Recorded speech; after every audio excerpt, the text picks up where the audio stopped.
Everyone building the product or making decisions about it, regardless of discipline, should understand who they are building for and what what they are doing is contributing to improving that user's experience. I am extremely privileged to have the opportunity to address an amazing personality today.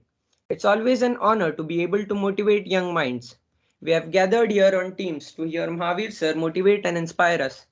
On behalf of entire PICT EDC team, I cordially and respectfully welcome Mr. Mahavir Mutta, who is a renowned startup coach and currently serving as the lead in the prestigious Google Developer Group Pune. He is the Director IT at Bird Vision Consulting Private Limited and a tech commercialization expert. He has also worked as the CTO of Pune Incubation. With being a solution architect having 10 plus years experience in enterprise application development, he also has a great hand over mobile apps, IoT, machine learning, deep learning, AI, WhatsApp business APIs, and much more. We are certainly grateful to him for courtesy and gladly accepting our invitation to speak to us. He is a highly respectable figure in the society and well known for his accomplishments and achievements in the field of startup and business. I would also like to welcome Dr. Gaurav Bansod sir, uh, Ranjit Bidwe sir, and Bhushan Zope sir, who have continuously supported us in our endeavor to spread the light of true knowledge. Over to you, Mahavir sir. Very good morning, all. And thank you, Gaurav sir, Ranjit sir, and other faculty members to invite me here today. And it's a pleasure to have everybody on board here. Is my screen visible? Yes, sir. Yes, sir, it's visible. Yeah, and in fact, so it's a request to everybody that it should be an interactive discussion rather than a single person who is keep talking about things. So whenever you have any queries, any doubts, or maybe anything to ask, please raise your queries or raise your hands because I'll be presenting, so I won't be able to see the raised hand. So interrupt me and you can ask anything. Mahavir sir, only one request: if you talk about your current role for a minute. Certainly. So I'll just maybe shortly explain my journey. So I started my career as an Android developer in somewhere around late 2010. So Android was something very new in the market that time, and so ideally we should start something which is new in the market because it has maybe unlimited scope, maybe at least for next few years or at least 1 decade. So in technology, scope remains for at least 1 decade if you observe all the technologies. So any technologies which launch in the market at least stays for a 1 decade, so 10 years minimum.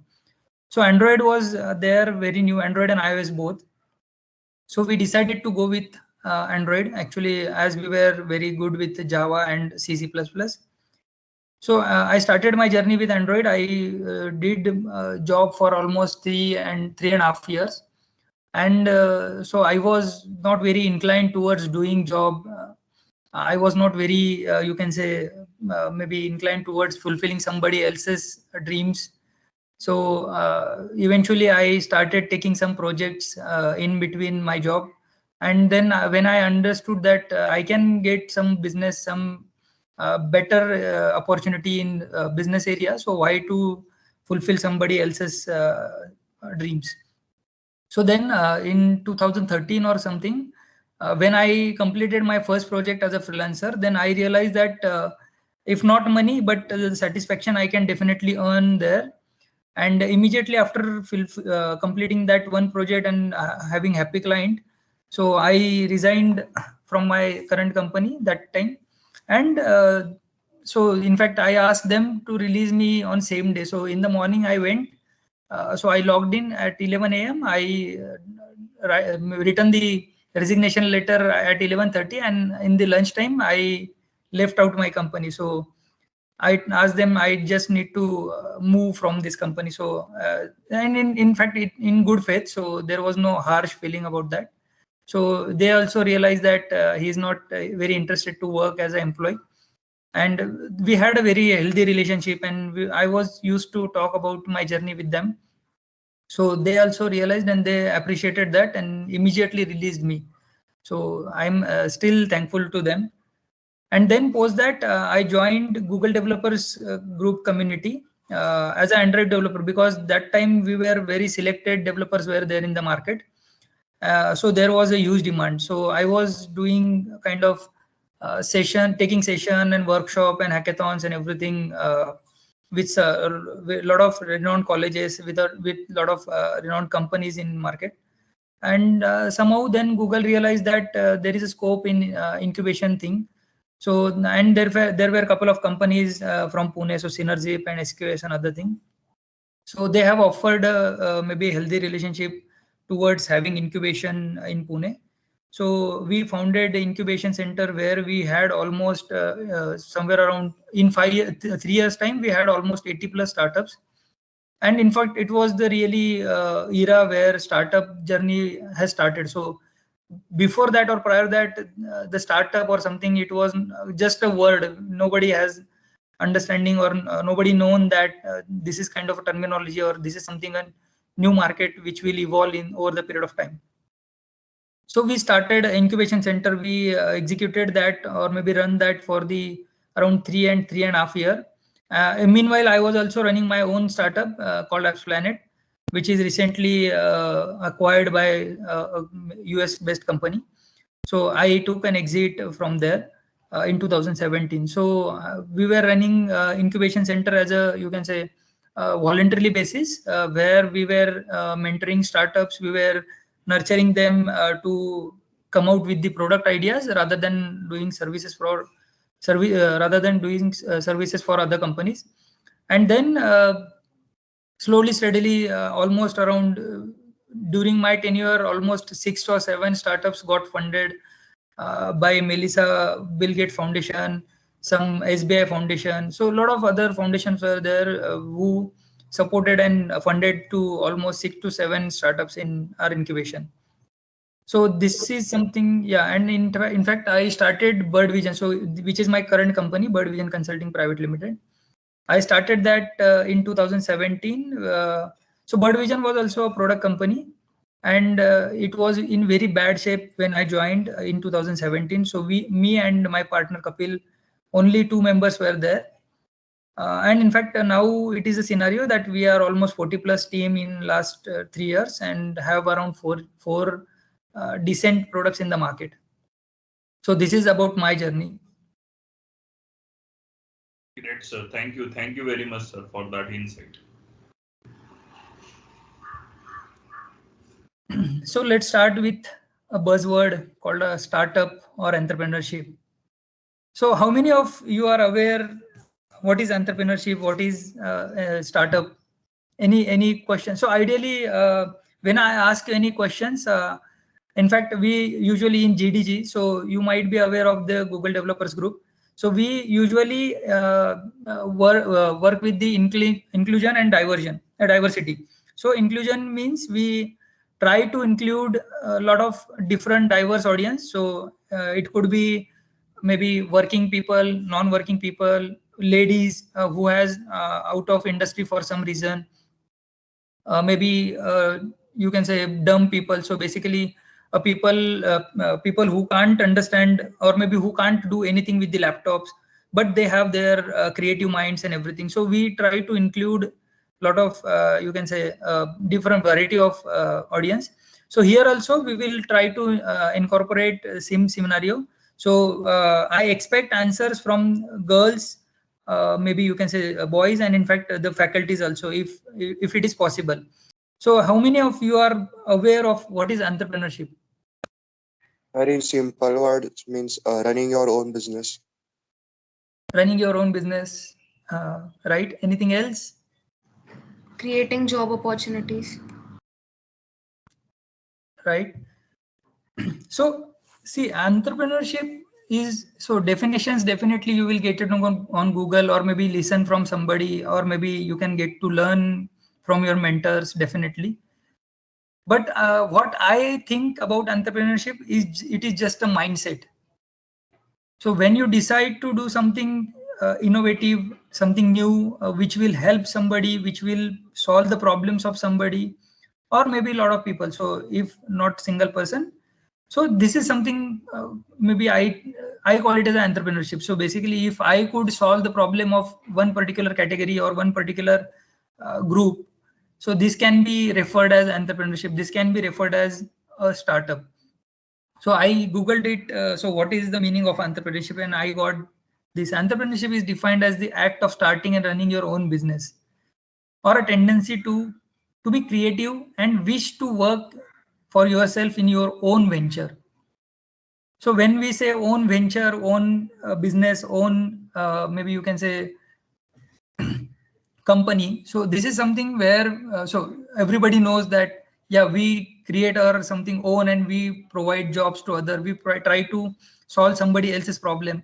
So this is something this needs a mindset that, yes, I just want to do it and I don't want to work for somebody. I just don't want to fulfill somebody else's dream, and I just want to work for myself, for my satisfaction, for my you can say happiness. And this is something I had in my mind, or maybe a lot of entrepreneurs have there in my mind, their mind, that let's work for ourselves, not work for somebody else, and let's become something big. So how it happens? So what do you think? What you need to do?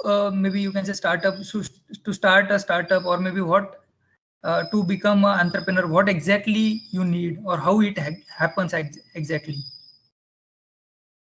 Any idea? So I think we need the problem statement, the pain area. We need to observe carefully what's going in and around, and might be that would be the starting point to find out the right problem statement. Exactly, sir. So how many of you think that you can become an entrepreneur, or you want to become an entrepreneur? So if you have really made your mind and have the mindset of being an entrepreneur, so definitely I think you should, in fact, you might have started working on that. Or I think if you haven't, so let's start together. If you have anything which needs to be discussed, any queries or something, you can definitely ask me. How it happens? So as Gaurav sir rightly mentioned, so we need an idea. So what exactly idea or problem statement means? So how many of you know Flipkart, Amazon, maybe Book My Show, Redbus, whatever? So these are the problem statements which their maybe you can say owners has realized that this could be a problem statement of a lot of people, and if we somehow try to solve that, there could be a maybe big opportunity behind that. So we just need to understand what people are struggling with, or maybe what is the something where we can work and provide a solution to the audience. So this is something really interesting. If you don't have any problem statement, I doubt you can create any startup or you can become an entrepreneur. So this is the very first step of your journey. So let's have a problem statement in hand, and then let's start working on that. Second steps comes in this scenario is a validation of that idea, validation of that problem statement. And how do you validate that? Any idea? By taking someone's mentorship or any market research. Exactly. So market research is something very much required. So mentorship, see, not a single person or maybe a group of maybe few limited people won't be able to validate any idea. So when you want to validate any idea, so you will have to have a large set of audience. So who could be a probable users of that idea or problem statement.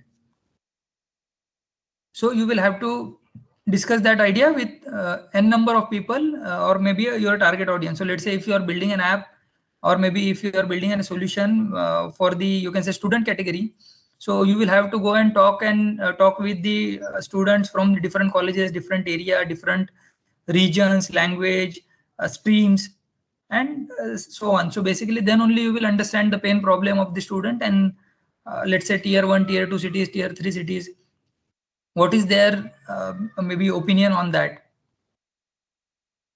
So that's how you will have to validate idea with the n number of people. So if you are building something for working people, or maybe non-working, or maybe elderly people, whatever. So basically, you will have to identify the set of people who can give you a proper validated, you can say, output on that, or maybe suggestion on that, and then only you will be able to validate that idea. So how many of you think all startups, maybe you can say there is a buzzword that mostly 99% startup fails in the industry. How many of you are agree with that?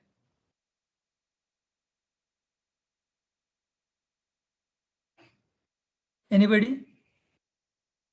Any reason for that? So why do you think that almost majority of startup fails? No patience, no proper execution. No patience, no proper execution. Okay, anything else? The product might not be exactly required at the moment in the market. Lack Okay. of planning. Sorry? Lack of planning. Lack of planning. Lack of proper roadmap. Okay, roadmap. Not wishing Spending to adapt Not a good changes to team. the market. Let's go one by one. Sorry. Not wishing to change, not wishing to adapt to the change to the market at that particular time. Right. Failed to raise capital. Okay. Spending too much on unnecessary things. Right. So what do you think? What is the number? What is the percentage of startup which fails? Any idea?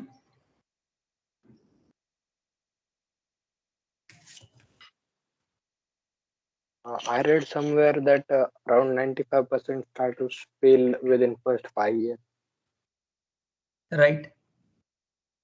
So whatever reasons you have mentioned are almost, you can say, right. And in fact, this is something, it is something we've been seen in the Indian industry at least. So what we have observed when we were running incubation, or maybe in our tenure or my tenure to be specific.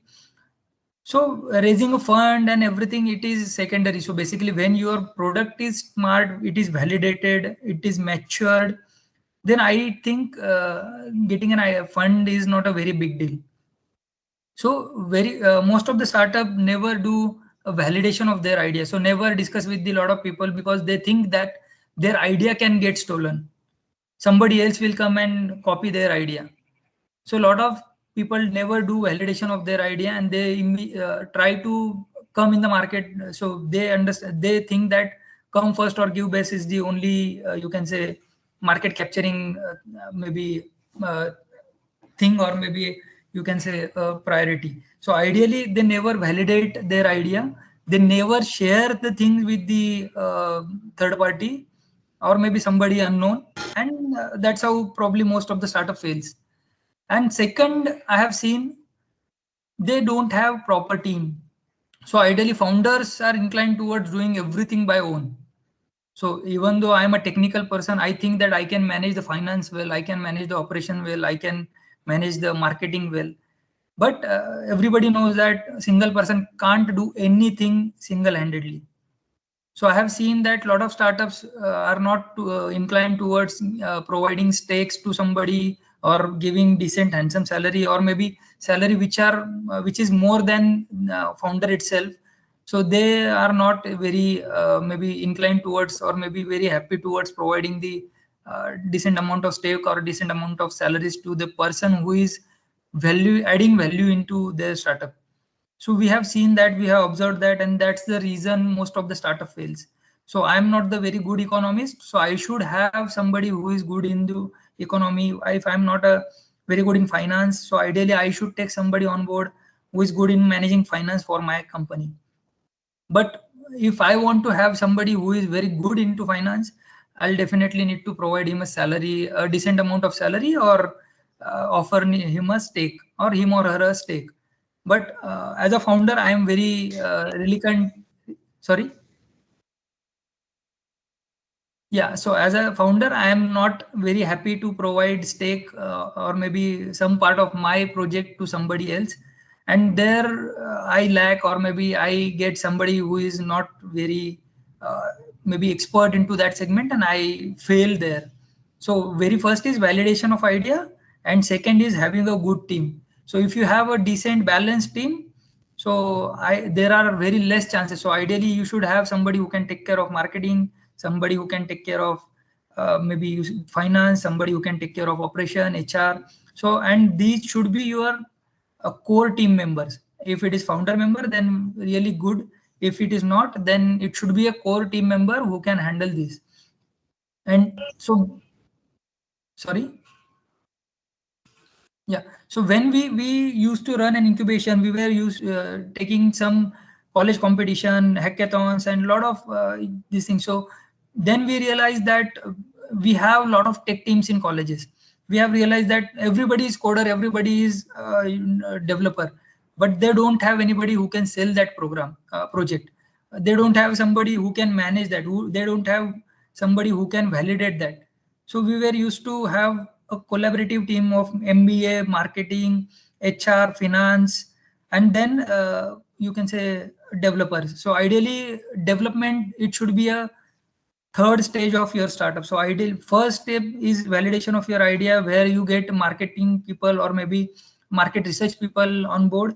You validate that idea, then you maybe create a team who can work on the marketing plan, business plan, revenue plan, maybe you can say profitability of the product, and then you should start development of your project. Actually, development part of your startup is always around 5 to 10%. It's not more than that. Rest 90% is into your marketing, business analysis, everything. So other than development, it should be 90% budget, or maybe 90% team should be deployed to rest of the things. So development is not a very stringent part of your startup. So if we work on validation and team, definitely we can overcome from the failure of the startup. Then it comes to target audience. So what do you mean by target audience? Anybody have any idea? So what is a target audience?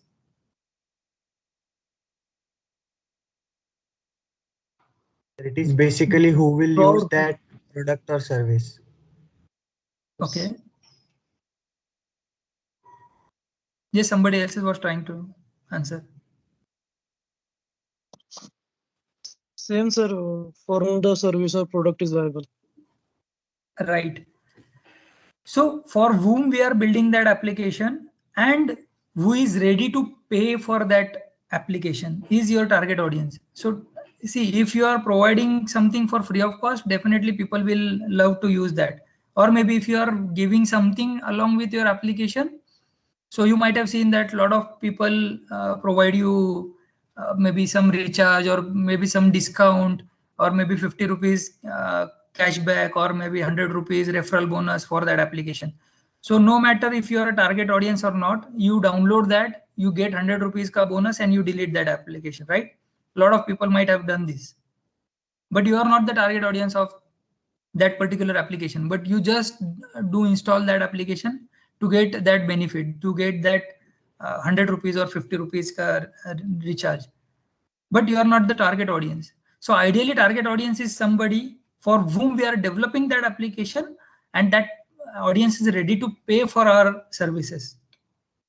So if tomorrow, so ideally you might have seen a lot of e-commerce application, you are using a lot of maybe e-commerce. When I call e-commerce, e-commerce is something Ola, Uber, Flipkart, Amazon, everything comes into e-commerce segment. So a lot of people are using e-commerce. As of now, they are giving things for free. But what do you think if they start charging? And it will become soon. So soon as in not in coming years, but definitely over the decade, it will be paid service soon. So how many of you think that you will keep using that applications?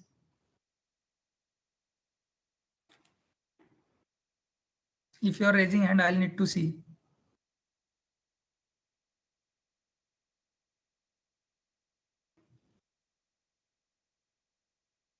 very few people think that they will use that application. So you will keep using that application, I am very sure, because you will become habitual, or in fact I would say handicap. So you might have seen that before any e-commerce in the industry, we were used to go in the market, check the products, and now then used to buy. But currently they have applied, or maybe they have adopted the same segment, same thing. So they are giving you something which is you can go check, which will come to you. You can check if it is not appropriate or you don't like it, you can return it, and then if you don't want it, you can return it.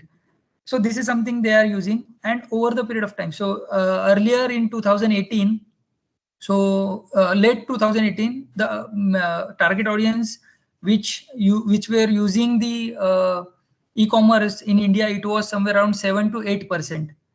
But when out of internet users, right? And when we have statistic of 2000, somewhere around 20 mid or 20 end, so it was drastically increased to 46% out of internet users. So if let's say assume 100 crore people are using internet, so almost 46 crore people were using e-commerce. So like online e-commerce platform, Ola, Uber, or maybe your payment. So, and in fact, you know that payment industry has been drastically grown in the COVID era. So, and in next decade, definitely you will see the numbers will increase by double. So out of 100 crore, almost 90 crore people will start using these kind of applications just because of convenience and time saving.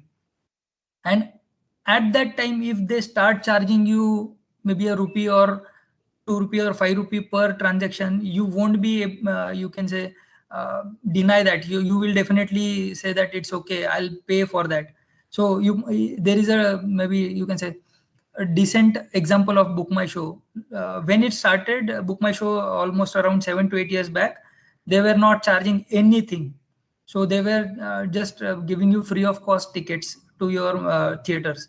But then when they have realized that they have captured almost all theaters and people are habitual to maybe use that application, and in fact everything was kind of acquired by them, they started charging you around 22 rupees per ticket as a convenience charge or the service fees. So which is almost, you can say, 20% of your ticket amount. And so everybody was happy to pay just because they were getting maybe you can say preferred seats. No need to go to theater and check for the tickets, check for the convenient seat, and they were getting advanced booking facility over there. So they started paying to Book My Show. And something similar is happening with lot of different startups. So Swiggy, Zomato have started charging service charges. So, and over the period of time, all e-commerce will start charging when they have decent amount of maybe you can say businesses at the back end who can fulfill, and at the other end they have decent amount of audience who is using the applications. So when they have that kind of target audience who are ready to pay, definitely you will be charged for the service. And next it comes to revenue or business model. So it is so revenue and business model everybody knows, right? So most of the businesses have decent amount of revenues but no profits. So almost 99% e-commerce are running in the loss currently, because they are not charging for their services, they are not charging for anything, they are just spending money to acquire the customers currently. So they are just trying to acquire the customer. Currently if they are on 50% approximately, after decade, after 10 years or 15 years, definitely they will be somewhere around 90-95%. And once they have that amount, definitely they will start and they will become a profitable in you can say a single day. So basically whatever expenses they did in last decade, they will definitely earn that amount in 1 year or maybe less than that time. So currently almost 99% e-commerce are doing loss-making businesses, but over the period of decade, definitely they will recover that money, and in fact, they will be kind of next, you can say, billion-dollar companies in terms of revenues. And the very important factor, exit strategy. So what do you mean by exit strategy? Anybody who has any idea? Yes, sir. Sir, like now Zomato is a loss-making company, and they have the data of every person, like in which area what people like, and even if they like pizza, what kind of pizza they like. So while they're exiting or they're closing up, then they can even sell their data, right? Yes, they can sell definitely that data to some Even competitor. they can build up their own restaurants and all, naming Zomato, and they can like close up all the offline businesses which are going on now, like the local businesses. True, but this is not something exit policy or exit strategy actually. Anybody want to give it a try?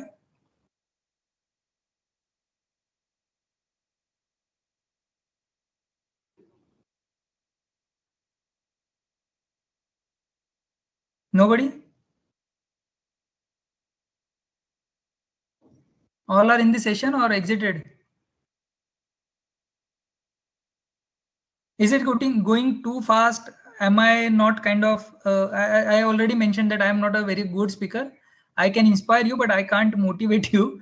So definitely I'll need answers or maybe participation from your side, whether you are getting my points, whether the terminologies which I am talking about are relevant to you, or maybe you are grasping that or not. If something is going very high, something is not getting absorbed, so please raise your hand or maybe ask questions around that. So then only I'll be able to understand that you are getting these things and we should go ahead. Otherwise, you will realize that entrepreneurship is quite a hard task, or maybe it's not so easy. Anybody on exit strategy?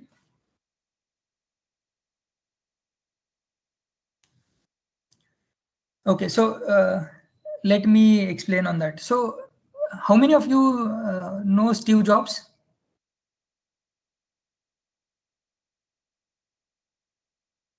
Might be everybody knowing Steve Jobs, right? Ritesh Agarwal or maybe Bini Bansal? Anybody? Who is Ritesh Agarwal? Founder of Oyo. Founder of Oyo. And Bini Bansal? Flipkart. Exactly. So do you know what happened with them? With Steve Jobs, something has happened. There is a very decent, you can say, he was fired. Same Ritesh Agarwal. So most of the most of the students might know that he was on the age where a lot of directors or maybe the other stakeholders has asked him to go out of Oyo. For same with the Flipkart actually. So most of the directors or investors ask the founders to exit. When we say exit, so ideally one should know where we need to stop, or one should know to whom it should be handed it over. So as somebody has mentioned about the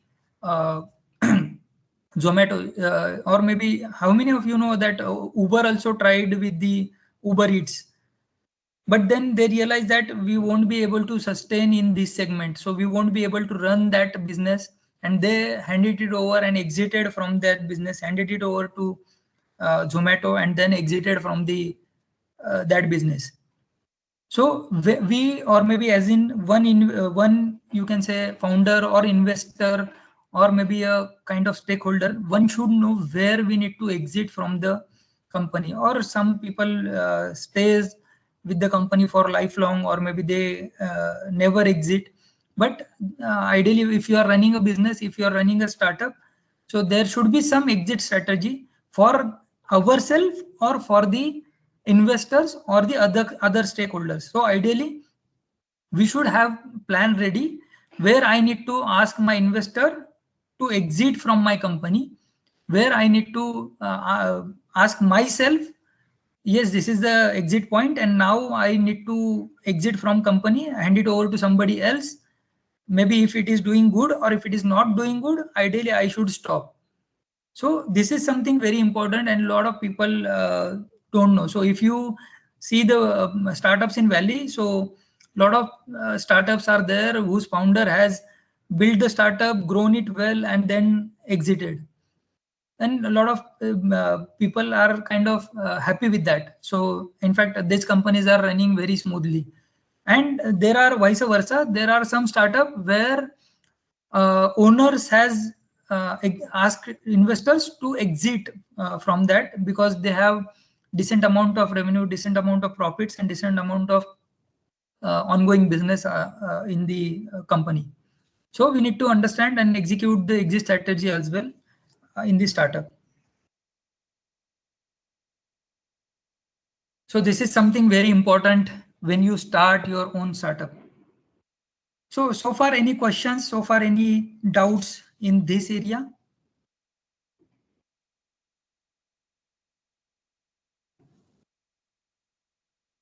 Come on, if you don't have any doubt, I'll understand that. I'll maybe assume that you have understood everything, or everything is going beyond the limits.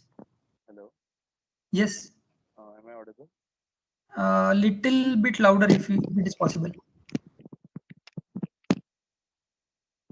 Am I audible now? Yeah, you are audible, but your voice is little low. But yes, you can ask. Like I had a question that can we consider like mergers, acquisitions into exit strategy? Like Definitely. Merger and acquisition is one of the you can say exit strategy only. So when you merge with some big company, or maybe your company gets acquired by a large group, so this is kind of exit strategy only. So you again depend on the agreements or how you do with the. So as I mentioned, my last company was also acquired by one big group. So this is kind of a exit strategy only. okay, thank you. Anybody else?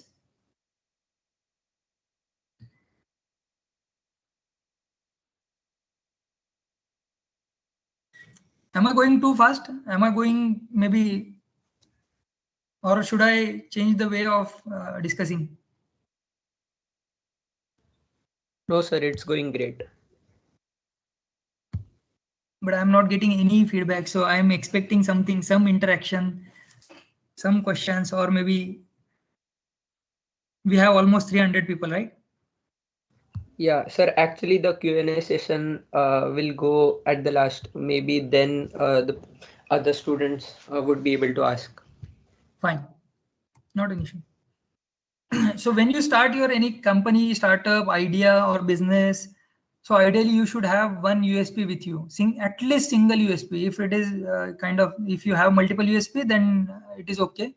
But you have any idea about what is USB? Don't Google it. Unique selling Unique proposition. selling point. Right. So every company in the world have at least one USP. So Flipkart has their own, Ola has their own, Uber has their own, BookMyShow has their own. So unique selling point is something very much required. So if you are trying to build application for multi-purpose, few people will like it, but if you are trying to solve something very unique, definitely a lot of people will use that. So there are n number of applications who provide the multi-service platform, but have you seen a lot of people are using that? So there could be using, but not the number which you are which you get for the unique solutions.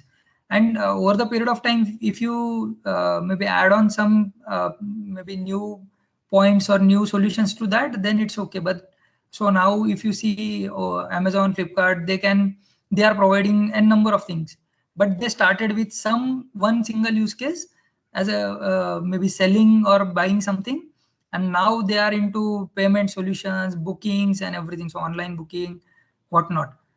So USP should be there, then only you will be able to enter into market and sustain into market. So use case is the second point. Any idea what is mean by use case? And any example if you have.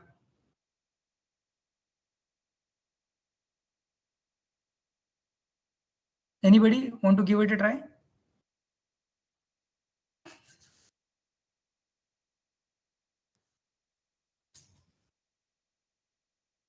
No? Study rather than taking a solution. Sorry? Sir, in second point, are you suggesting that we should study a case study rather than? Yeah, case study is kind of a similar word, but what do you think, what do you mean, or maybe what do you understand by the name of use case rather than a plain vanilla solution?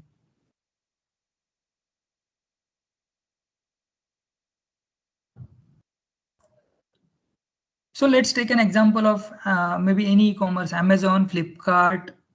So what do you think? So if it could have been a just e-commerce, just normal buying, selling, a grocery e-commerce, do you think that it could have become a this big? No, sir. आपको लगता है अगर ये e-commerce just आपका grocery cell करता या फिर कपड़े सेल करता, अपैरल सेल करता, तो इतना बड़ा बन सकता था क्या?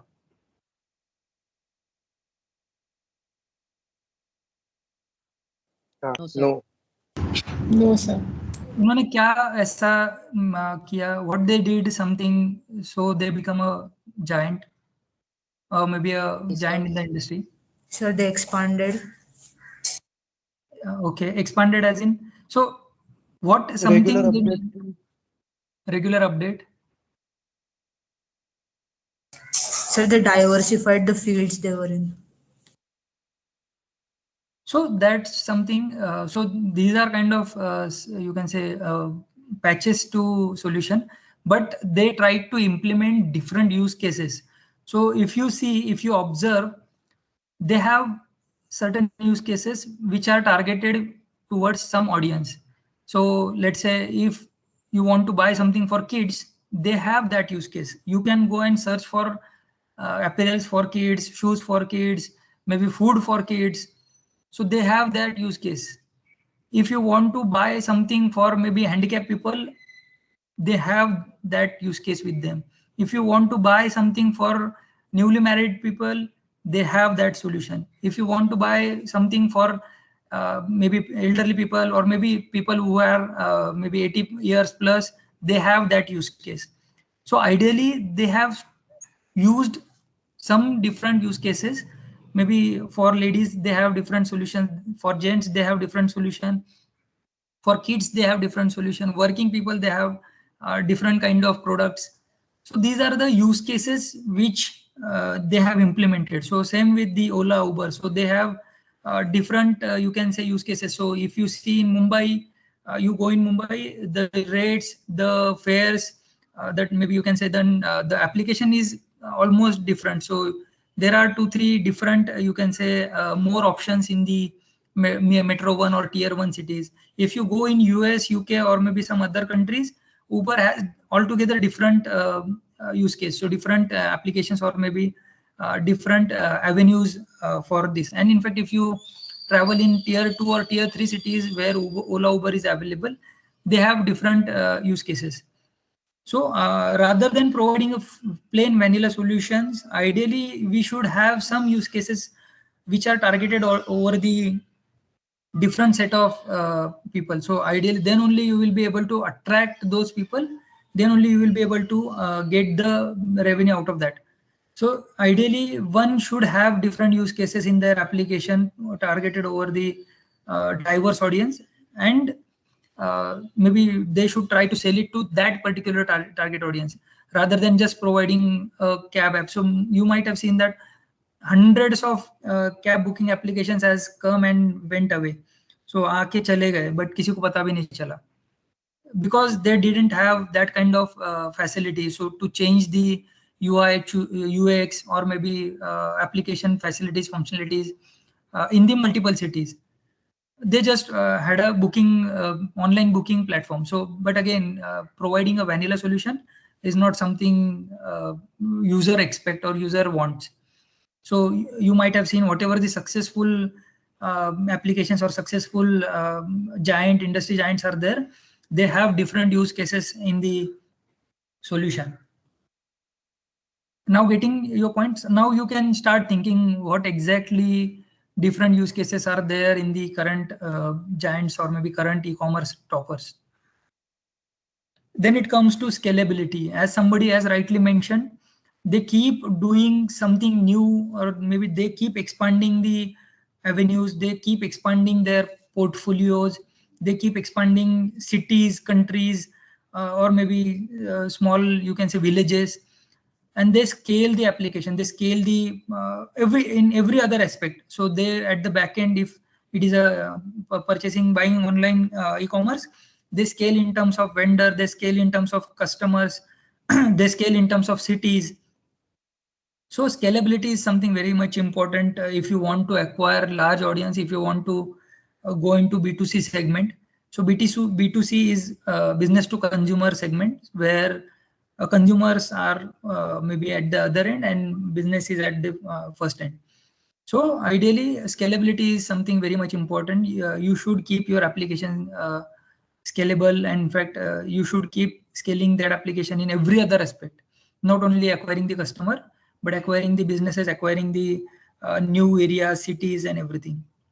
And continuous evolvement. So scalability, after scalability, continuous evolvement is the next part. So can you give me any idea what is something evolvement? Continuous evolvement, what does it mean?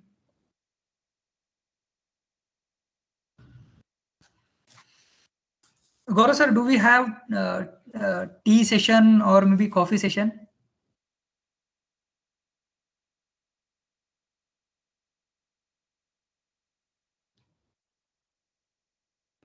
Hello.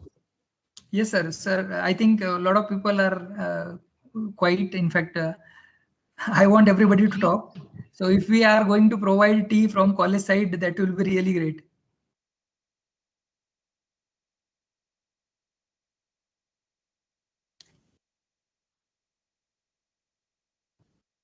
Yes, somebody was talking. Hello, actually, I am a student, sir, from B. Yes, yes. Chittaranjan, right? So you are telling about the continuous involvement of this thing. So a point to be noted, if we consider a e-commerce website,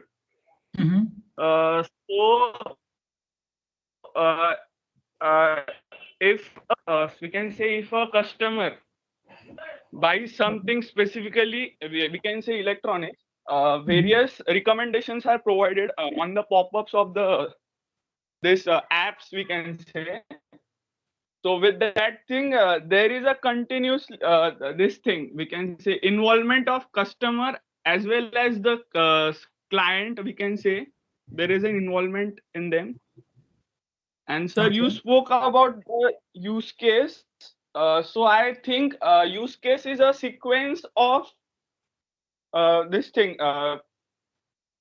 We can say a use case can be a sequence of action which is performed by a app according to the customer requirements, sir.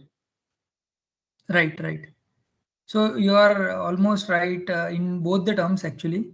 So continuous evolvement is something you need to evolve the audience, you need to evolve the application, you need to evolve everybody, every stakeholder which is involved in the maybe your program, project, or startup. So when we call evolvement, so ideally you might have seen that if you buy or if you go on any application, if you abruptly come out of that application, you start getting maybe news, maybe you can say some offers, some discounts. Sometimes you get the pop-ups in your social media. So this is kind of a evolvement. So basically they try to evolve a lot of different, you can say, engagement aspects, which can attract consumer, attract maybe audience. And in fact, at the other end, when we, you can say, talk to investor, talk to stakeholders, there should be a kind of evolvement that yes, application is doing good, and we just need some more funds, some more support to evolve this segment. So evolvement, when we come to evolvement, ideally no customer should go back without getting anything or without buying anything. So ideally no matter what I need to do, if I want to provide him discount, if I want to provide him some offer, maybe some scheme, maybe some other engagement aspect, ideally application should provide that. This is something comes under the evolvement. And when you do evolvement, scalability, having USP, use cases, everything, we assume that 99% our customer buys something from us, and it becomes kind of a loyal customer to our platform. But actual loyalty, or maybe actual this thing, comes into your post delivery support. So you might have seen a lot of companies that started calling you for support, maybe giving you some post delivery support. Ideally before maybe 5 years or maybe 3-4 years, it was not there in the hit list of the companies. But nowadays they understood that something that a lot of people are struggling with post delivery thing. So ideally when you buy your fridge, washing machine, or any other thing for that matter, so you happily buy that, you happily get some discount, you happily purchase that. But what next? So if you have any problem with your product, ideally you need to call the maybe support team of that brand, that company, or maybe to the person who has delivered it to you. So if it is broken or maybe it's not work. So now companies have started understanding that post delivery support is very much essential and required to the customer. So ideally now they have started delivering or supporting to that. Nowadays e-commerce are also trying to support you in all other things. So maybe not by calling, they have FAQs, they have chatbots, they have a lot of different things where you can go and talk to them. You might have seen on Ola, Uber, Zomato, Swiggy, Flipkart, Amazon. So they have that post delivery support with you. If you have any query, any problem, any issues, you can reach out to anybody. So no matter if it is application, if it is a buyer, or maybe if it is a courier service, so you can reach out to the respective person immediately and resolve your queries. So this is something very much important if you are running a business. So post delivery support you will have to take care, then only you will be able to sustain the customer base, and that will be kind of your happier customer. In fact, they can recommend your services to somebody else and they become a loyal. And last is the update with the latest tech platforms and versions, security patches and everything. So you need to keep your application updated with all these things so that people will get, you can say, new versions of application, new latest trends, latest technologies, whatever are there. So with regards to your application. Now it comes to attract the users. So what do you buy on Amazon or Flipkart? So how many, almost everybody is using Amazon or Flipkart or any other e-commerce, right? So how many of you agree that customer always buy the benefits, not the product? And what do you think when I say customer buys the benefit, not the product?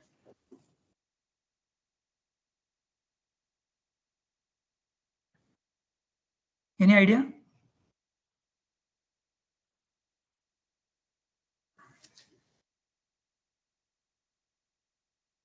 Nobody? Benefits are always a motivating factor to buy the things. Right. Yeah. So it means like if we take a mall scenario today, and if just we are going out for window shopping, and even though we don't have any plan to buy something, however, if we see good offer, we are tempted to buy it. Right. What does it mean? You always buy benefit, not a product. So if you want to buy something, so let's get an example. If you want to buy a smartphone, what exactly you do? First you check on Amazon, then you check on Flipkart, then you check with any other third e-commerce, then you go to market, then you compare that, and whichever is kind of maybe you can say providing you maybe benefits over the other platform or other service provider, you buy it from there, right? Correct. Yes. So what you bought a benefit, not a product. So product anyways you were intended to buy, and you were anyways going to buy that from anywhere. It doesn't matter. So if Amazon is giving you maybe 1,000 rupees off, definitely you will buy it over the Amazon rather than any offline seller. So we need to understand that users always buy the benefit, not the product. So whatever benefit you can provide to user, provide that, then only you will get the decent amount of customers, decent amount of target audience on your application. So second point, so very first point is benefit. You need to offer benefits, and to get customers. What do you mean user acquisition? And any classic example you might have seen to acquire user, what people are doing nowadays?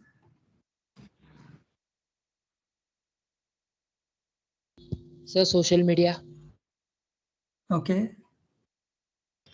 Anything else? First, give Sir, it like free or Prime members. Sorry?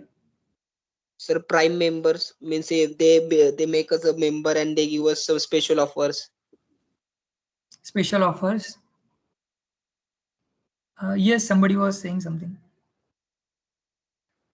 yeah, first provide that particular product with very less price or with free or something, and then then they start charging for maintenance and all. So like once the customer is like, there are some keys if they want to take benefit, they have to come down to you. That is one thing, right, which I observed. Oh, exactly. So nowadays you might have seen that people are, and in fact I have given example that companies offers you something. So to download that application, or maybe to become a member of that application, to become a customer of that application. So to acquire user, there are n number of things. So ideally you can offer it for free. You can offer some schemes, benefits, some maybe you can say cashbacks, vouchers, free these things, or maybe even 50 rupees ka discount, coupons, everything. So this is something acquisition of customers. So acquisition of customers is kind of one of the toughest task in your journey. So if you want to acquire the customer, you will have to have a decent budget behind that, or maybe a very maybe you can say niche service which is required by the user. So a lot of companies fails over here. So in very first stage of journey, so either they can't provide the benefits to users, or maybe they fail to acquire the customers, or even if they offer something and the solution is not appropriate or not required by the users, people get the benefit, they get the recharge amount, they get the referral bonus, and they go away, they delete the application. So user acquisition is the very you can say first step towards the maybe successful startup. If you acquire a number of students with the less amount of investment, then you are successful. Otherwise it is kind of a bet on your application that if you are providing some free recharge, free coupons, some benefits, or some you can say maybe cashbacks, and acquiring the customers, then this is kind of a short-term acquisition. For long term, you will have to provide the decent service, maybe a very good solution to their problems. Once it is acquired, so once the customer is acquired, user engagement is the very much important part. So let's assume that we have a decent number of acquisition, we have decent number of customers on our application. You might have seen, or maybe everybody knows that even being a largest organization in the industry like Amazon, Flipkart, Ola, Uber, they keep giving you some offers, they keep providing you some gamification, they keep providing you some referrals, they keep giving you some free Prime membership, free Gold membership. So what is the use of that? So ideally you are already a customer of Amazon, Ola, Uber, Flipkart, Book My Show, Book My Service, whatever. So what is a need of giving you offer again and again? What is need of providing you some discounts, vouchers, and everything again and again?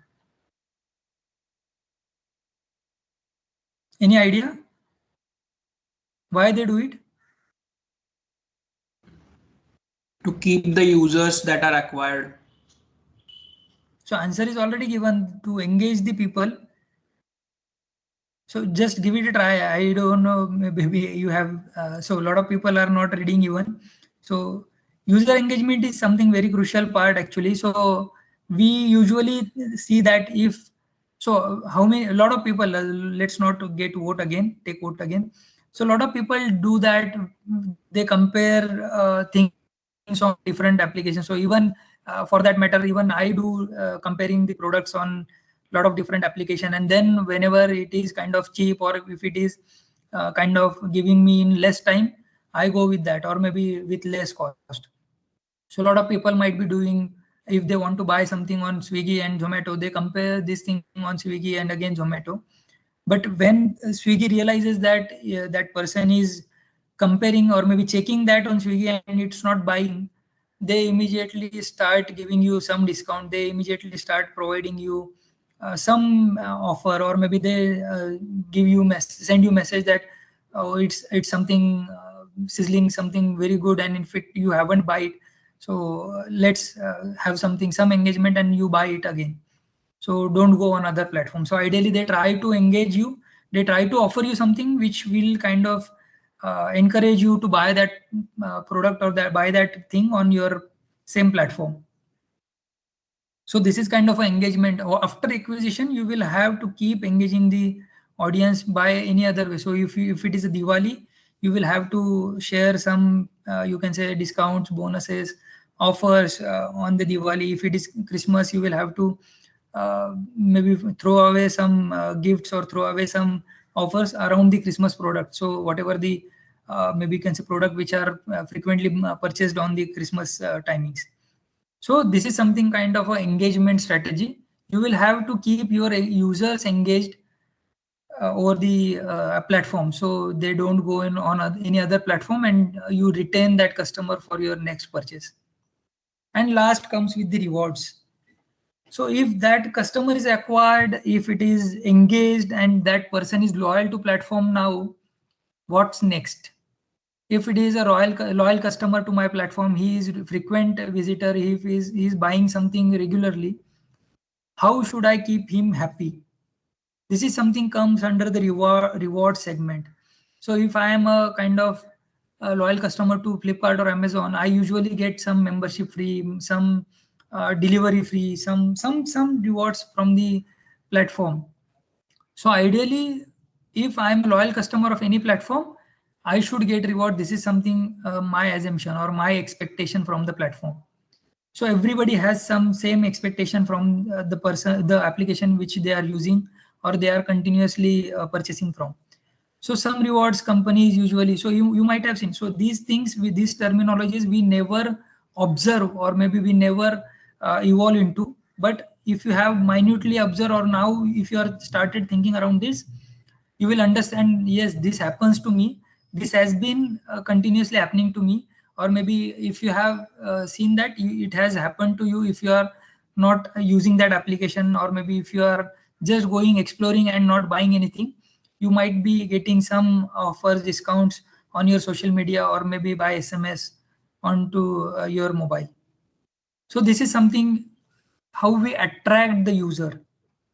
We provide benefits, we engage the audience, and we provide the reward points. Agree to this point? Yes or no? Yes, thank you. Yes. Anything else we can do to attract user? Anything else we can do to engage, or without rewards?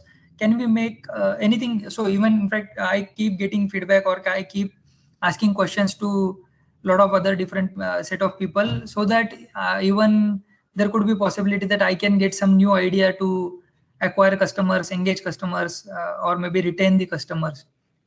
So any idea you want to share, you want to discuss? How we can quality of product on that specific e-commerce website, we can say. Definitely, without quality is something very, it comes into you can say first thing. Want to say, sorry, if an customer is a continuous buyer on that website,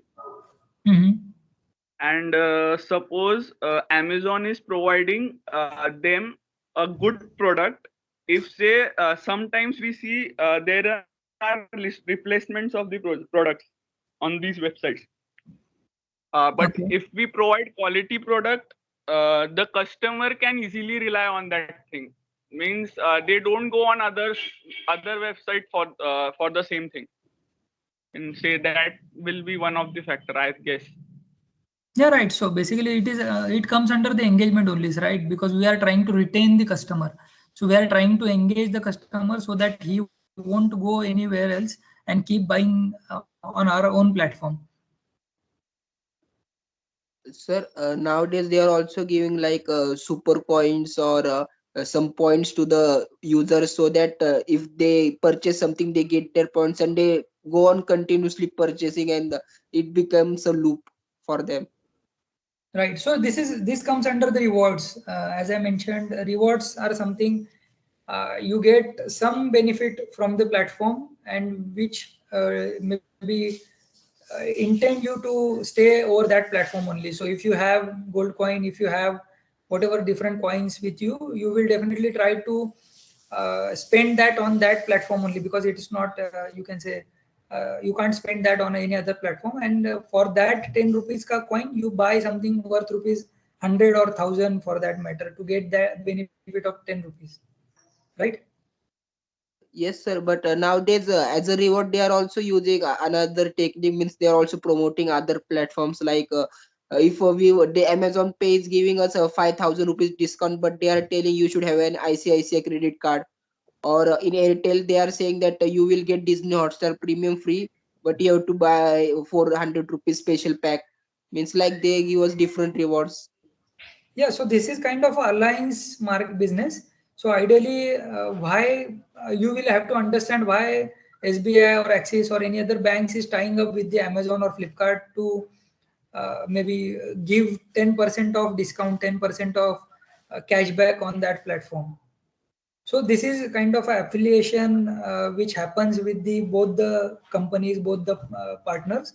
So ideally, so for that matter, you might have seen that if they announce maybe a week before or maybe 10 days before that Flipkart is doing alliances with the SBI, and they will be providing 10% of cashback on SBI credit card or SBI debit card.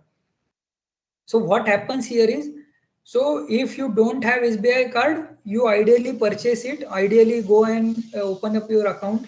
So ideally, if let's assume that if 1 crore transactions are going happening on Flipkart, and if let's assume that there are 10,000 people who don't have SBI card, they go and purchase the SBI card just because they know that 10% discount is going to maybe offered by Flipkart. And in fact, even if it is not 10,000, at least few thousand people go and open up their account and they start using SBI card.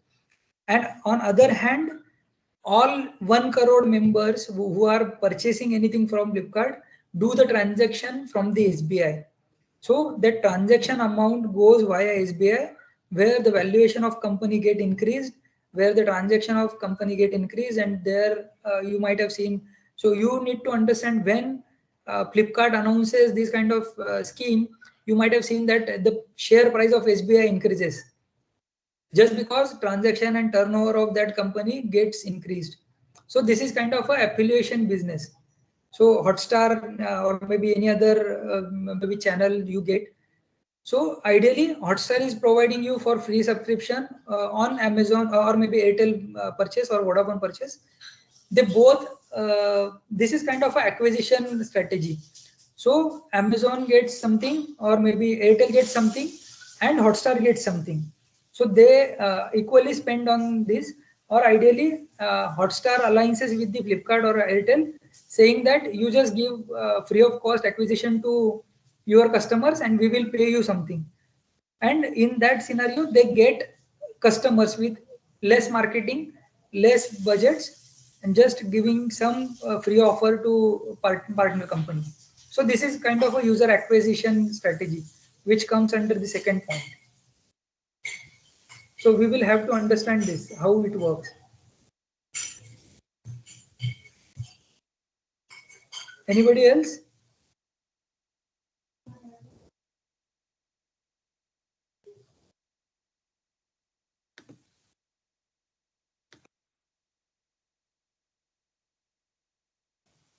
Sir, taking regular feedbacks and surveys from the customers. Yes, it comes under the user engagement. So let's talk about something before going further. So now, how many of you think that really 99% startup fails and you are inclined towards going for the jobs? So I'll not talk about the going towards the businesses or becoming an entrepreneur. How many of you still think that you are maybe inclined towards doing jobs or doing maybe salaried something for somebody? So you are inclined towards the doing jobs? Anybody who is inclined toward doing jobs?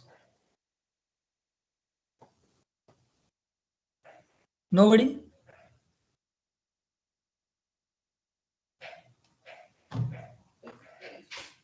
So almost 20-30% people want to become entrepreneur. Rest 70% don't want to do job. Or if we don't find a good problem statement, then we can like go for the job and gain some experience then find some problem statement there. Okay. But have you tried to find any problem statement for that matter? No, sir. Sir, like I don't know the strategies to find a good problem statement. So you don't need to have any strategy to find maybe good problem statement. Ideally, you need to understand the society. So basically, what is going on into society? What are the challenges they are facing? You can find problems in your home itself, or maybe even your colony itself. So in fact, in your college itself. So if somebody is traveling from somewhere, you can provide solution to them. If it is somebody is not good, fluent in communication, you can provide solution to them. If somebody is not earning well, you can provide solution to them.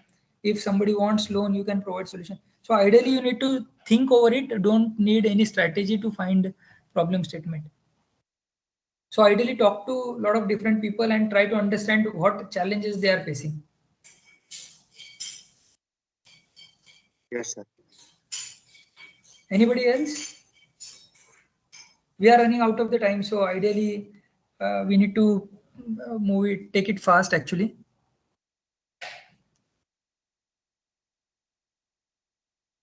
Anybody here who wants to maybe give it a try for IAS, IPS, or maybe any other exams for that matter?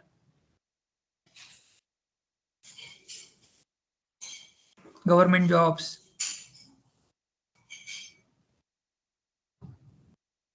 Nobody? Everybody is maybe inclined towards working with the MNCs, right? Or some people are there who are keen to work with the startups. If you are keen to work with startups, definitely we welcome you.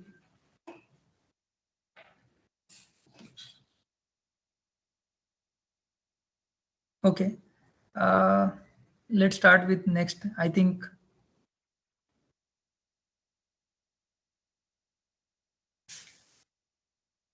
so. What do you think as an entrepreneur? What are the things we need to take care of?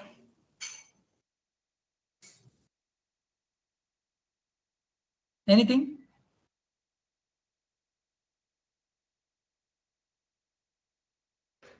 Not missing the customer feedback. Okay. Taking care of employees. Not losing the core team. Right.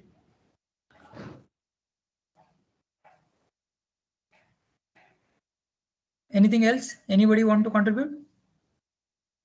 Keep updating your product. Right. So there could be n number of things, right? So n number of things probably.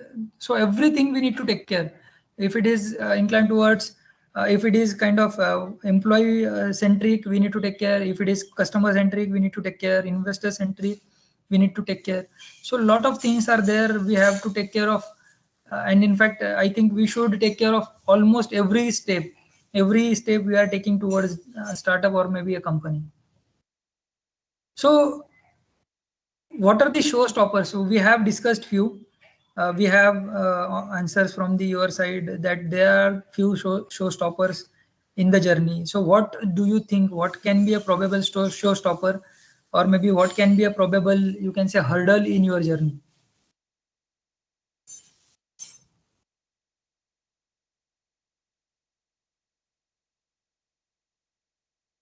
Nobody? Competition, like your competitor has a better product and which can prove Okay. well to your journey. Okay. Anything else?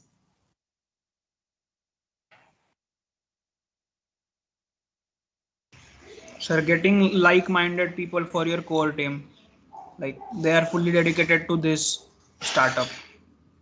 Right. Anything else? Not losing your vision Okay. anywhere in the journey. Right. So I'll just maybe fast it forward. So there are usually we have observed or we have taken some surveys from the startup owners. Almost you can say 300 plus startup owners we have contacted in year 2014 to 15, 14 to 16 actually, in 2 years. So we have seen that there are almost 3-4 major fears. So very first is fear of starting. So they are kind of scared to start. So क्या होगा, कैसे होगा, मतलब successful होगा कि नहीं होगा, मतलब मेरा टीम साथ रहेगा, मुझे कोई साथ देगा नहीं देगा, how I will start. So this is something they scared of. So in fact, doing a job was kind of very easy for them rather than starting, because they wanted or maybe they needed to have a complete ecosystem, complete environment, lot of backups. So there was a fear about the starting the organization, starting the startup. So we have observed that. Second is fear of failing. Fail हुआ तो क्या होगा? So if I fail, will society accept me? If I fail, will companies offer me jobs? If I fail, where will I go? If I fail, what will be there if I lose money? And if it is not failed, fear of evolving. So whether I'll be able to survive, whether I'll be able to maybe evolve my application, evolve my startup, whether I'll be able to scale, whether my team members will stay with me for longer run. So these were the fears actually, which were kind of taking their feedbacks from the starting of the startups. So in fact, nowadays also and in fact, there could be different 100 of different reasons, but we have consolidated these things into 3 points: that fear of starting, failing, and evolving. So somehow if we probably overcome with the first step, then I think maybe second or third step is kind of not very maybe crucial, or maybe it is not something we can't overcome with. Agree to my point? Yes. These are some challenges actually. So when people or maybe startup owners start their company, so they have very limited access to funding. So ideally they can't maybe start, or maybe they can't scale up their applications or maybe their companies, just because they can develop something for MVP, as they have limited funding, but they can't scale it. So for that they need a funding. For that they need access to investor, they need access to some investor which are from family, friends, or maybe from the industry. So if you have seen, so India has almost around 70 plus unicorns. So unicorns, it means the companies whose valuation is more than $1 billion. So which is somewhere around 700 or 750 crores actually. But if you have seen, in last 1 year, we have almost around 38. So which is around 50% of the unicorns. So during the COVID scenario, India got almost 38 or 40 unicorns. So that means people who are interested or inclined towards investing in startup are maybe you can say large or maybe more than people who are interested to invest into your maybe mutual funds or share market. Yeah. And almost 38,000 startup got investment in last 1 or maybe 1.5 years. 38,000 is a decent number. Sorry? Is there any survey which states Yes, that? so these figures are available maybe online. My question is there any survey which is published and states that, say, in general, somebody has stated that 95% startup is a failure. Okay, whatever it is. Okay, is there any survey which states about what happened to those innovators afterwards? Yes, sir. So there is no as such survey because surveys are there, but with limited data. So if I am doing a survey, I'll do it in my context, maybe at the max in Pune region or maybe around Mumbai region. But yeah, there are a few surveys available. So these kind of founder definitely gets acquired. So you might be surprised that lot of failure founders or failure maybe you can say founding team gets acquired by the different startups or maybe different companies because they have gone through that phase where they understood the entire ecosystem. They have understanding of starting up the company, managing the teams, managing the funds, managing the overall marketing, businesses, maybe revenues. So rather They are than big companies. They are big companies. So in other words, you want to say that idea survives, but person may die. Both the scenarios, sir. Sometimes idea fails, people survive, people get acquired by some company, idea fails. It is kind of a cycle. But Okay. yeah, so one thing you need to focus on is if you are a startup owner and if you fails, you have huge scope to work with some other companies because you are not a only developer or maybe only marketing expert or only finance expert. You are an all-rounder. Yeah, correct. So you have a huge scope, and in fact, you can get acquired easily. Yeah, that is correct. This is very important and yeah, thank you. So that's why you should start something at least, just for sake of understanding or knowledge at least. Doesn't matter if it fails. Yeah. Bhavir sir, just a second. Could we Yes. have some questions from students now because they are leaving? So maybe those who have questions unanswered can ask first. Sure, sir, definitely. In fact, I am expecting questions from beginning. Yeah. So students, if you have any questions, raise the hand and start asking the question one by one. We have 10 more minutes to wind up this session. Yes, Rohan, go ahead.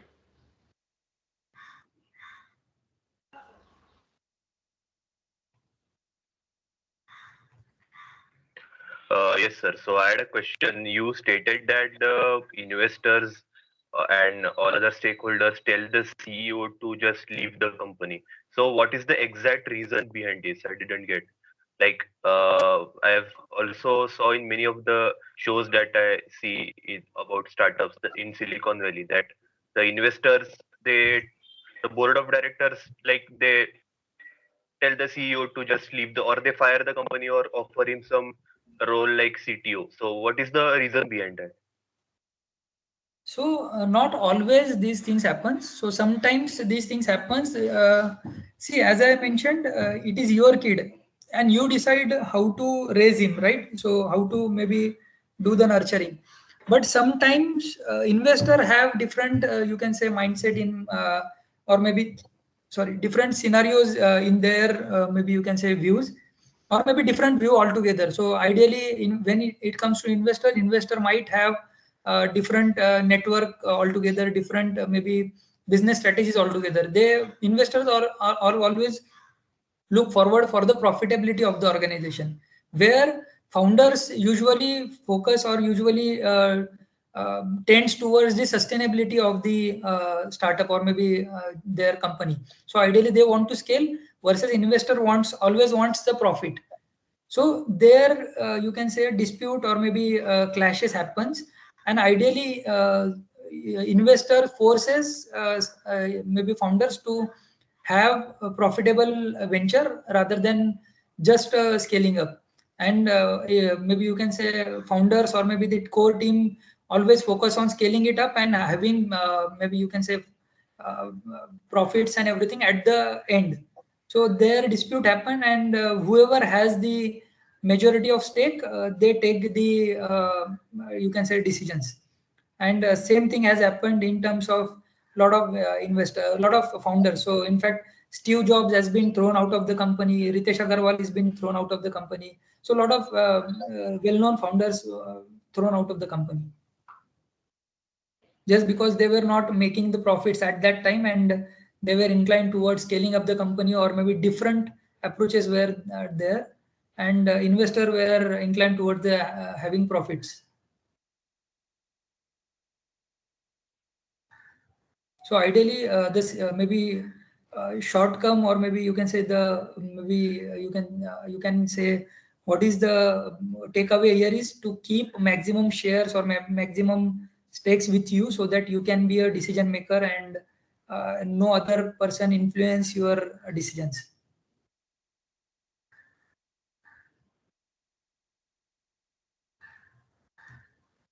Yes. Is it something answer to your question, Rohan?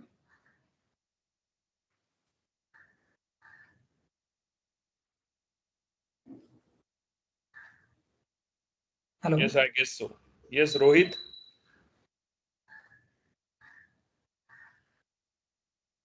Rohit.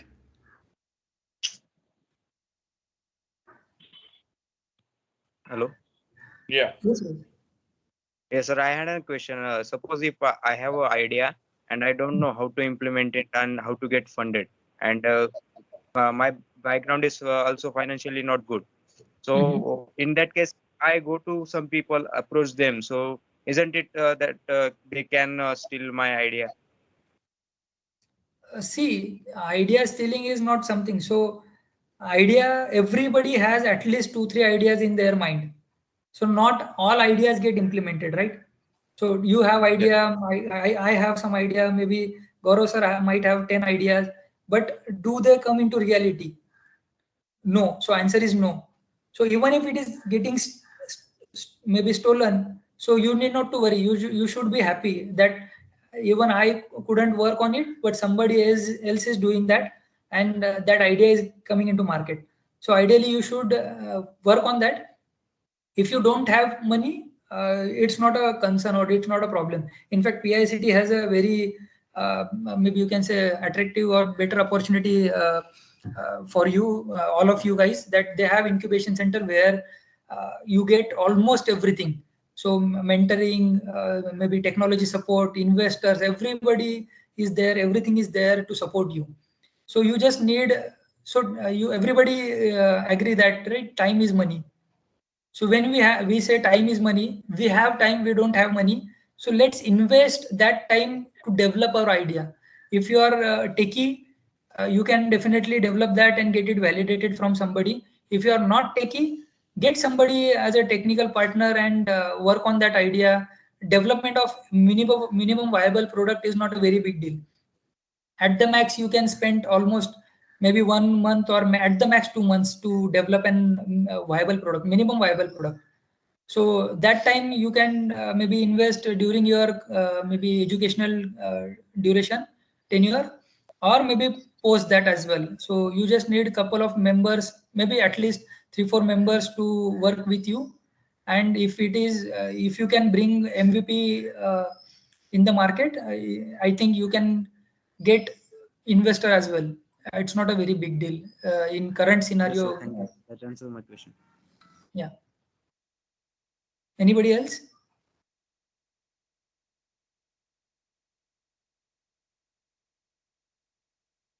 Any more questions, guys? We can still take 1 or 2 odd questions.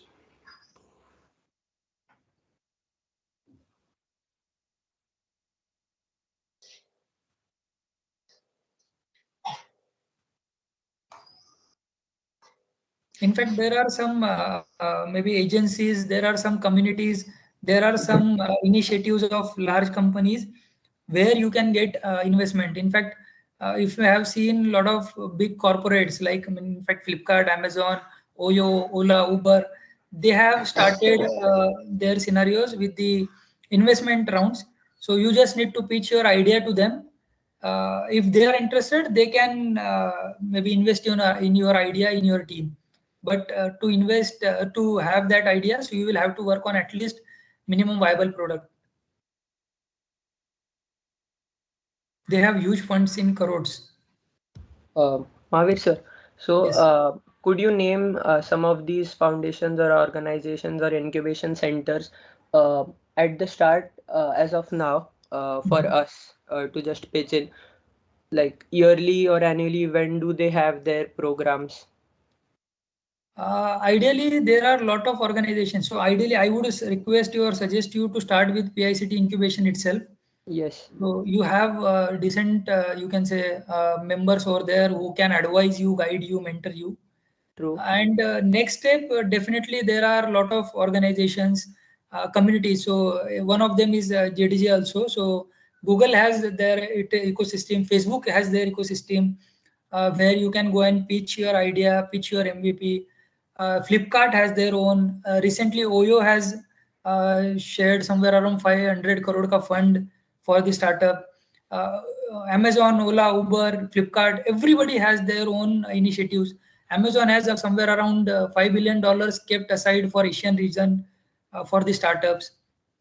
Then Mumbai Angels is there. There a lot of angels are there. Bangalore Angels is there. IIT associations are there. Every IIT has their association where you can go and pitch. So there are a lot of kind of associations or communities or large companies which are supporting to startups in all other aspects, not only investment, but you get infrastructure, you get mentors, you get advisors. So everything. You just need your time and your efforts, your idea, maybe which can be scalable, which is scalable thing, and rest everything you can get.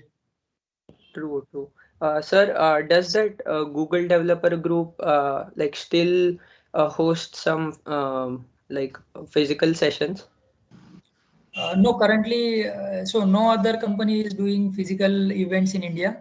So large organizations are always very careful about their audience, their attendees, their customers. They never do anything which is kind of harmful for their audience. So ideally, as a recommendation or maybe as a guideline, they don't do any physical events. But online events are ongoing events are there. So recently on 22nd, 3rd, and 4th, we are hosting largest dev fest. So it is across India. So almost 50,000 plus registration we have received so far. Okay, great. Mahavir sir, one point I want to add when Sanyam has asked about the startup getting funding. I think that era is gone where people are investing based on the idea. Actually, people want to see PUC because everyone has just like an opinion, everyone has an idea. But right, people want to see at least prototype to be working. So until unless you don't have prototype, you cannot go for the investor. बोलेगा कुछ बना के तो दिखाओ यार. Idea तो there are 1,000 ideas. So when the student comes for funding and kind of thing, they are having idea. We outweigh, you can say in the harsh word, reject it, saying that you build the PUC. Whatever the support you required for that PUC, that college will provide if we will potential in that. But we cannot. That era is gone where we are, bringing the investment based on the presentations. What do you say? Right, sir. So in last 2 or 3 years, the era has been evolved. The things have been changed. So earlier you were used to get investment on your idea as well, but now that segment has been evolved. So there is a reason behind that. So everybody is doing something. So nowadays, if you have seen, college curriculum has been changed. So mobile application development, web application development, data science, machine learning, everything is there in your syllabus itself. So people, the scholar people or maybe the brilliant student has started adopting that and started developing some or other applications for that matter, and they are launching it. So on Play Store, if you see, there are more than 50 lakh applications.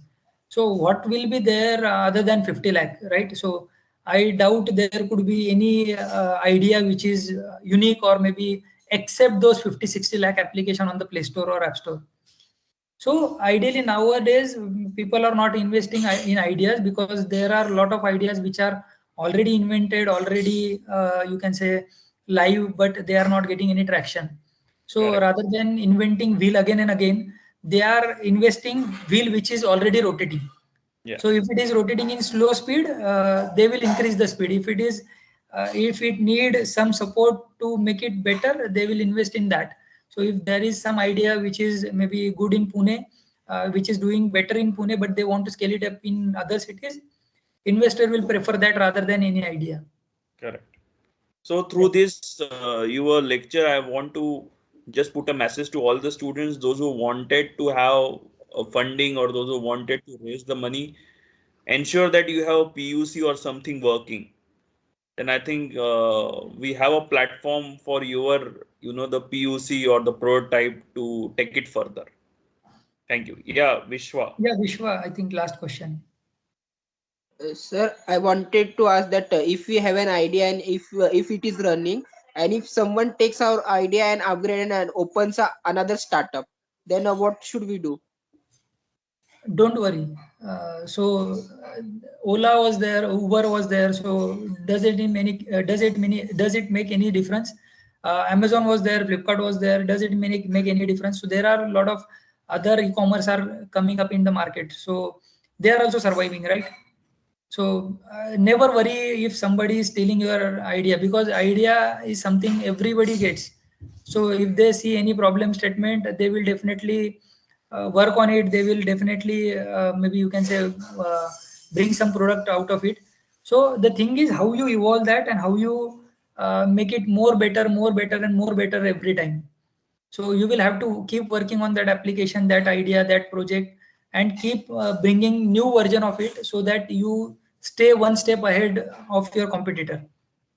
And I think a competitor should be there. Somebody should be there who is stealing your idea, because if you are not threatened by your competitor, you will remain stable. So ideally in entrepreneurship journey, you should not be ideal, you should not be stable at any point of time. So you should keep evolving, keep maybe adding something new to your application. So never scared or never worried about getting stolen or maybe having copied, something like that. Got Always it, stay sir. ahead. Thank you. Yeah, always stay ahead with. I have one more question. Sorry, sir. Do you think pitching to bigger organizations like Amazon and Microsoft is a better idea? Because I have read about Microsoft and Amazon stealing ideas and killing their competition. And Microsoft is the one which is always blamed, and Bill Gates is always blamed for stealing ideas and killing their competition. So is it a good idea to pitch in those organizations? see, these are kind of, I don't know how much truth is there, but do you really think so that Bill Gates personally will look into your idea and he will, and in fact, you might have heard that thing that Bill Gates don't even have time to pick up the money which is maybe you can say dropped from his pocket, right? So he, No, actually, no. There are lots of legal cases Microsoft has lost, Google has lost, and then maybe millions or whatever dollars of fine they have suffered. Okay, so these are very big organizations, and then they have their legal team and all such persons. Punters are appointed to identify where the investment should go and where the force should go. So there are lots of issues. For example, idea stealing we are talking about. So if I have idea and then wealthy person steals that idea, then naturally he will go fast and he will complete his product. And whenever I will come down to IPR, that person will be in a position to challenge me, and I will lose the battle. but sir, again, you always have. Just a minute. Or I have to surrender myself with my idea to the big giants, MNCs. That is the only solution. That you surrender, you accept only what they are giving, and then surrender your idea. Is it that what you want to say? Yeah, so basically, in one sense, you are right. but you always have different opportunities, different maybe avenues. So there could be somebody who is giving tough fight to Microsoft or Google or maybe other this thing, right? So competition is always there. So there are different you can say investors who see the potential in your idea, and probably you can say they invest in your potential. So I have seen. So we are dealing with the.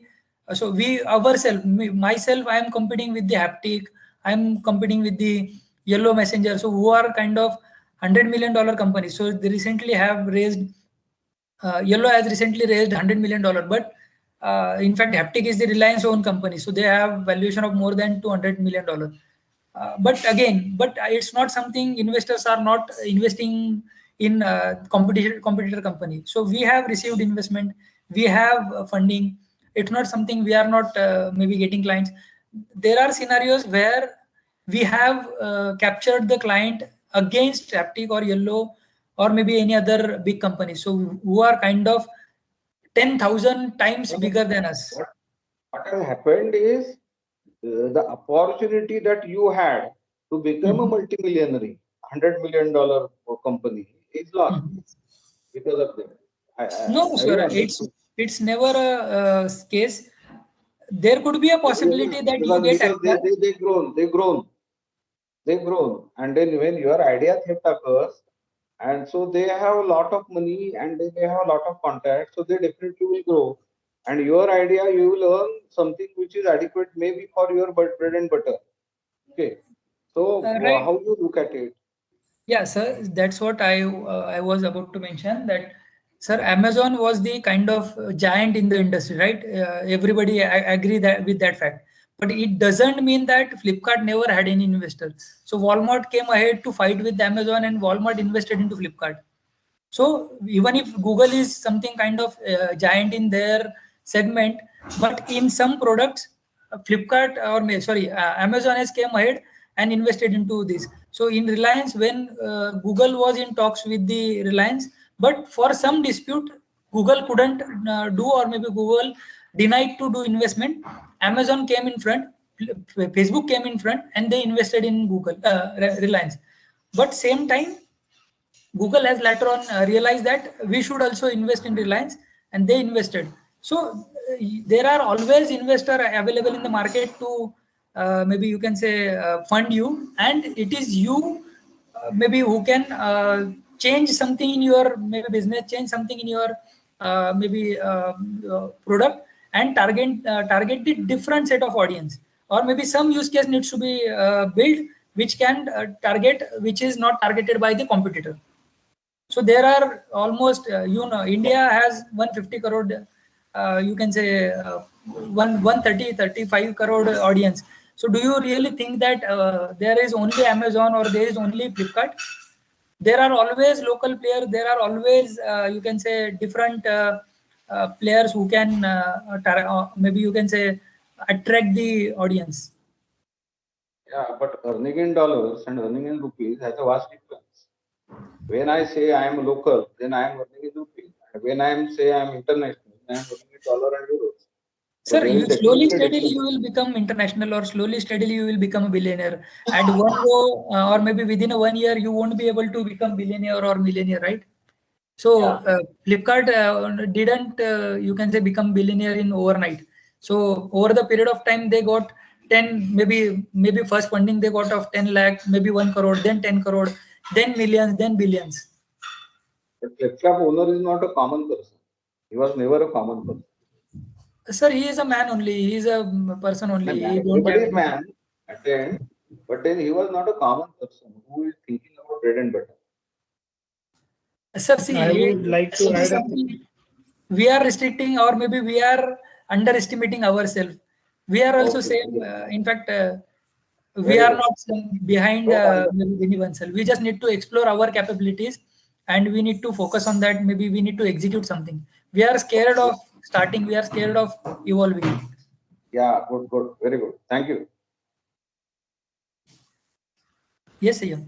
Also, I would also add to add a point, like there is always Insta and Flipkart, sorry, Insta and WhatsApp and Facebook also, but there are apps playing in local market like ShareChat. They also have a huge user base. Right, and it There is is also one of always a unicorn. It is also one of unicorn from the India. yeah. So never, I think, maybe underestimate yourself. You can become a Vinny Bansal, or maybe you can become next Jeff Bezos. You never know. Ritesh Agarwal was a college dropout. He went to college only for one day. Yeah, sir. Yes. Thank you, sir. Thank you, Mahavir, sir. So it was very insightful with your rags to riches experience. You started with nothing, and now at least you have a company which is running completely on sometimes bootstrap, sometimes invest a small amount of money with 40 odd people. So you are an inspiration to all of us, sir. Thank you, sir. I'll just take a minute to thank Mahavir sir. Thank you so much, Mahavir sir, for motivating us and boosting us on how to convert our ideas, our thoughts, and firstly, our prototypes into actual startup models. Really grateful to you, and you've always been an asset to our PICT EDC family. Also, thanks for calling out those names of startup foundations and organizations that will help a lot to all those startup enthusiasts. Lastly and importantly, I would like to thank all the people in the audience who are an integral part of this session. Thank you for your cooperation and coordination for And making this a guys, grand success. Sayam, one more thing. I request all the students to turn on their webcam so that we can, Yes. at least take a photo. Sure. Mahavir sir, yours too. It is already just a moment, sir. So guys, all of you turn on your webcams.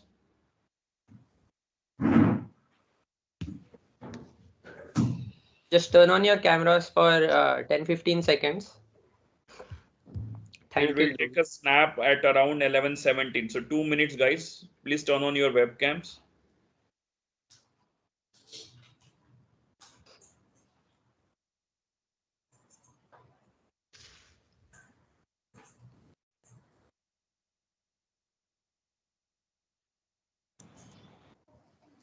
Sayam, are you taking snap?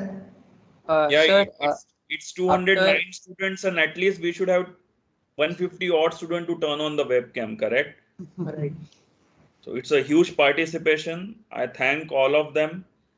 So that morning 9 o'clock they came, they invested their time, and it was worth listening to Mahavir sir. True. Sir, it will be worth when I see at least 10 odd startups. We will do, sir. We'll do. No, so I know that you will do, but I expect something from student side. So at least they should No, do. I mean to say students will do. When I say we, I mean to say students.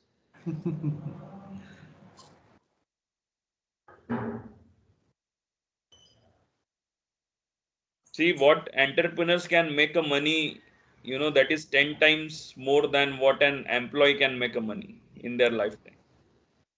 So rather than money, I would say satisfaction for working for ourselves is quite, maybe you can say, better than working for somebody else. Correct. Freedom. Yeah. Ultimately, we are fulfilling their dreams, not ours. Okay, thank you. Thank you all. I hope everyone took the screenshot. Thanks a lot. Yes. Thank you. Thank you, Mahavir sir, once again. Thank you very much. Always pleasure to listen to you, sir. Thank you, Ranji sir. Okay, that's all for today's session, guys. If you have any queries, you can reach out to me, Bidway sir, Zope sir, and the team. And I hope with this insightful talk from Mahavir sir, we got some of the pointers how to head our journey towards entrepreneurship. And we have another interesting speaker, Neeraj Shah, who was managing director of a US-based firm, now started his own firm and doing well. He was associated with all the incubation center across India, starting with IIT Mumbai towards international organization like Stanford. Afternoon, 3 o'clock. So I hope all of you guys join and we'll take another step toward entrepreneurship. These are the lectures organized by PICT EDC department. and also with the Institute Innovations Council funded by Maharashtra, funded by Government of India. Thank you guys. Thanks a lot. See you at 3 o'clock. Yes, and thank you, Jyoti ma'am, Anjali ma'am, Joshi sir, and other faculty members for joining. We will meet at 3 o'clock. Thank you, guys.